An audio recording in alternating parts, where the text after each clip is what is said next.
Today's patio chat is being brought to you locally by Westridge Furniture in Delphus. See it all at your finer outdoor furniture store. Welcome back, everyone. Erica Preston's here. She's Auglaize County's administrator. We're talking a little bit about the jail and the current state, and you're giving some thoughts to renovating and thought, okay, first we're going to study this and see what is needed or whether it's needed, right? Absolutely. Yeah. So we wanted this to be meaningful planning, Sure. right? So we've known that this is going to happen or we're going to need it. The facility's about 25 years old. Okay.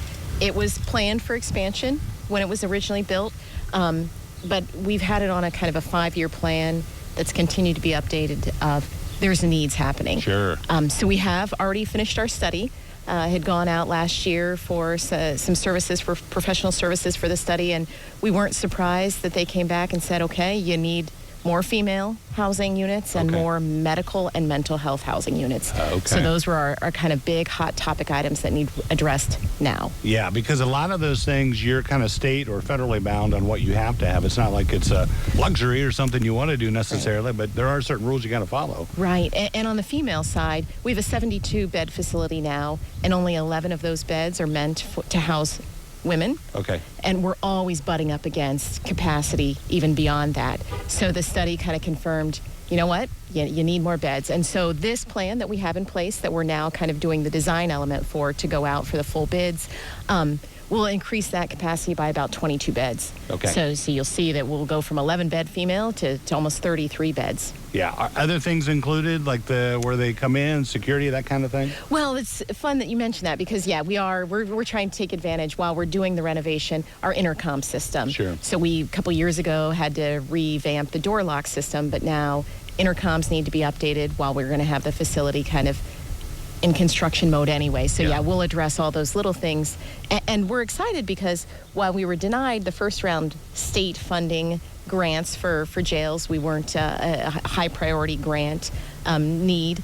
We've heard there's going to be a second round. So Good. Even though the application hasn't opened, we're preparing for our application already for that. Yeah. Do you have a timeline and kind of a total cost guesstimate you're thinking on it? Yeah, so we're looking at probably about $5 million. Okay. And we've kind of scaled that back to meet, our budget because we've been planning and we've been saving for this. Sure. We also are probably going to redirect potentially some of our ARPA dollars. While you can't use ARPA dollars directly for jail construction, we're one of those counties that can make the election to treat it as government services revenue loss. Yeah. So we'll kind of redirect only a small portion of it. Most of it we've already have saved, and if we can get grants, we'd like to do that. Timeline-wise, we're probably going out for bid in October and award the contract in December and looking at construction starting maybe second to third quarter of 2023. Are you? Wow, okay, that's great. Are you guys one of those counties that take in inmates from other counties, adjacent counties too? So we have some agreements. We aren't like some of the counties where they have the extra capacity and bring them in. But we do have some reciprocity that, if you have an inmate in Allen County that needs to be held in Auglaize County for some reason, we absolutely do that. Yeah. Any concerns?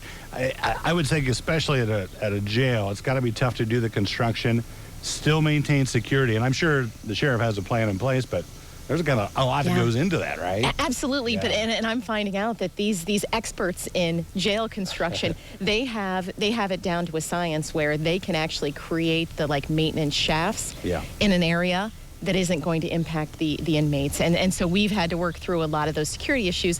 This, because we're not doing any new construction, we're doing renovation on the existing footprint, seems to alleviate a lot of those concerns. Yeah, it's interesting too, just the fact that there are more female inmates. I mean, that's probably cyclical, I think, but you still have to plan for probably the highest of the tier there, I would think.